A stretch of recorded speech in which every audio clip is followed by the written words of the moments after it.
한국에서 비행기로 30시간이 걸리는 지구 반대편의 국가이자 메시의 나라로도 친숙한 아르헨티나. 한때 세계 5위 경제대국의 반열에 오르기도 했지만 지금은 142%가 넘는 인플레이션과 국민의 40%가 빈곤 상태에 놓일 정도로 경제난이 심각한 아르헨티나가 지금 전 세계의 이목을 끌고 있습니다. 이유는 바로 이 사람, 대통령에 당선된 극우 성향의 경제학자인 하비에르 밀레이 때문입니다.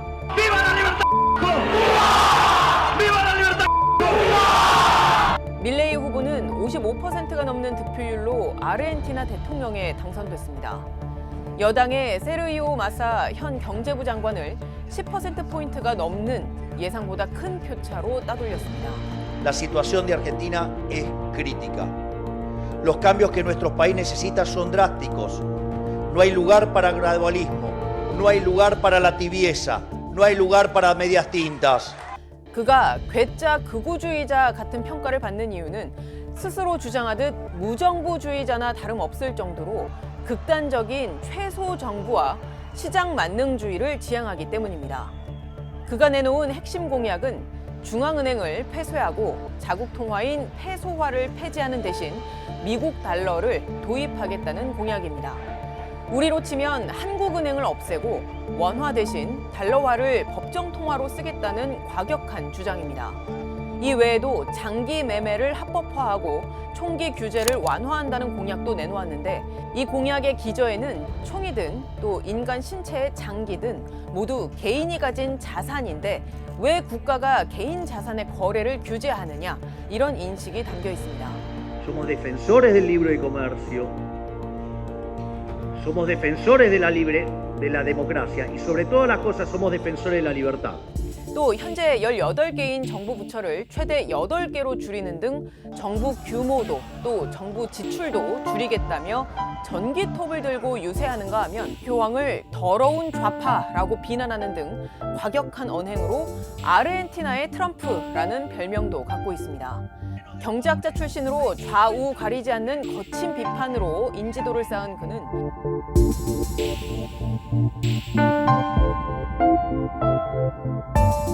정작 정치 경력은 2019년 자유전진당에 입당하고 2021년 하원의원에 뽑힌 게 전부일 정도인데 그럼에도 아르헨티나 국민들이 이 인물에게 권력을 맡긴 민의는 무엇일까요? 현재 집권 세력으로 가장 큰 책임이 있는 좌파는 물론이고 한때 집권했던 중도 우파도 경제난을 해결하지 못했으니 아예 해법을 달리할 정치 신인에게 권력을 맡겨보자. 이게 저희에게 자문해준 전문가들이 바라보는 아르헨티나의 민의입니다. Me inspira la confianza de que al menos es alguien nuevo que no está metido en mafias ni en las tramullas políticas que como está metido por ejemplo el mismo Massa. 경제 위기가 지난 4년간 집권한 현 좌파 정부 시기에 더욱 악화됐기 때문에 집권 좌파에 대한 심판론이 작용한 건 맞지만 아르헨티나는 10년 동안 불황이었어요. 이런 경제 위기 문제를 정부가 해결할 능력도 없었고 의지도 없었고 그리고 더욱더 상황이 악화되니까 이에 대해서 불만이 커진 거죠. 그게 전부는 아니라는 겁니다. 이 민의가 나오게 된 결정적 요인, 즉 아르헨티나의 경제난은 매우 심각한 수준입니다. 전년 대비 94%가량이던 지난해 말 소비자 물가지수는 점차 오르기 시작해 지난달에는 142% 넘게 급증했는데 연말까지 185%로 뛰어오를 거란 전망이 나오고 있습니다. 게다가 4,577만 명의 국민들 가운데 약 40%가 빈곤 상태에 놓여 있고 공식 환율은 1달러당 365페소이지만 암시장 환율을 의미하는 이른바 블루 달러는 달러당 900페소가 넘습니다. 이런 경제난을 현재의 집권 좌파 페론주의자들은 물론 반페론주의자인 우파 야당도 해결하지 못했는데 전문가들은 이런 기성 정치권에 대한 불신이 이번 밀레이 당선의 근본적인 요인인 것으로 보고 있습니다. 그런데 여기서 페론주의라는 말 생소한 분들도 많으실 텐데요.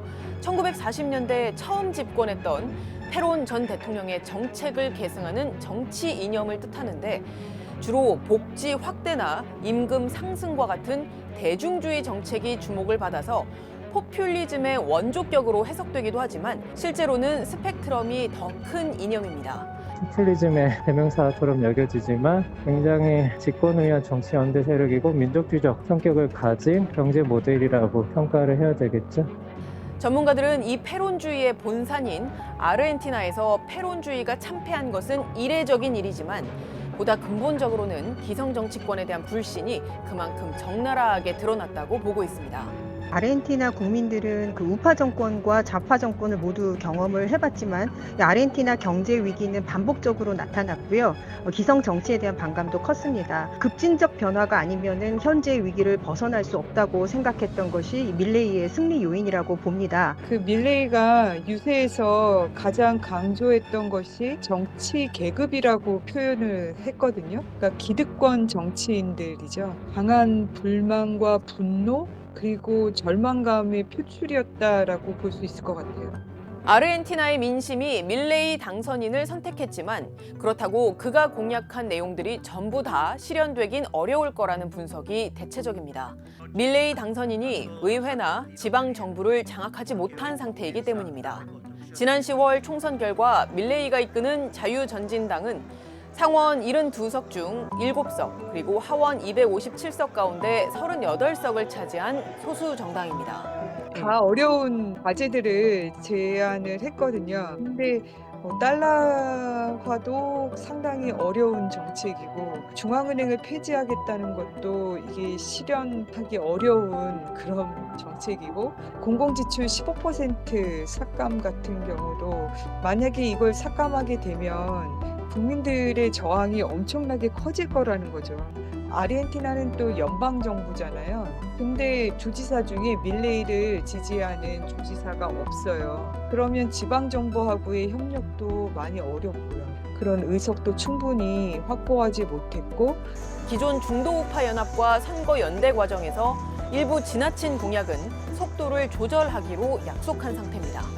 실제된 거래는 지금도 다 달러로 거래해요. 그렇다고 해서 달러라이제이션이 추진하기에는 인플레이션에 미칠 영향이 어떨지 대통령이 행정명령에 의해 가지고 바꿀 수 있는 건 하겠죠. 근데 그 외에 시스템적으로 변화를 해야 되는 거는 사실 뭐 중도 좌파 세력이 의회를 많이 차지하고 있기 때문에 사실 거의 어렵지 않을까. 당장 다음 달에 IMF의 원금 상환을 해야 하고 미국, 브라질, 중국 의존도가 높은 아르헨티나 입장에서는 이 국제사회의 협력이 중요한데요. 근데 미국 바이든 행정부나 브라질, 중국에 대해서 밀레이가 비판적 입장이라서 공약이 제대로 이행될 수 있을지는 확실하지 않은 상황입니다.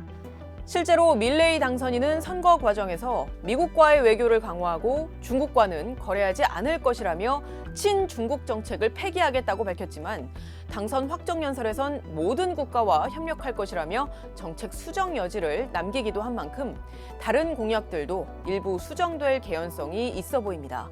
지금까지 뒷백이었습니다.